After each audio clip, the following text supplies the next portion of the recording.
दिनांक 20 मे रोजी सकाळच्या सुमारास पनवेल शहरात भीषण अग्नितांडव झाल्याचं वृत्त हाती आले। शहरातील टपाल नाका MG रोडवर असलेल्या 2 दुकानांना अचानक आग लागली। या आगीत दुकानं जळून भस्मसात झाली असून यात लाखो रुपयांचा ऐवज जळून खाक झाल्याची दुर्दैवी घटना घडली आहे। शहरातील MG रोडवर असलेल्या हुसेनी ट्रेड्स या दुकानाला सकाळी 8:30 वाजण्याच्या सुमारास आग लागली। काही वेळात आगीनं रौद्ररूप धारण केलं होतं। आगीमुळे प्रचंड काळ्या धुराचे लोट पसरले होते, तर स्फोटांच्या होणाऱ्या भीतीदायक आवाजानं परिसर हादरला होता।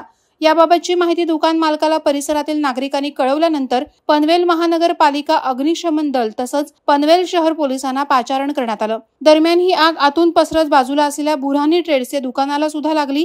अग्निशमन दलाच्या 2 बंबांनी शर्थीचे प्रयत्न करून आग आटोक्यात आणली, मात्र या आगीत लाखो रुपयांच्या मालाचं नुकसान झाल्याची प्राथमिक माहिती मिळत आहे। वादळवारा लाईव्हसाठी संजय कदम, पनवेल।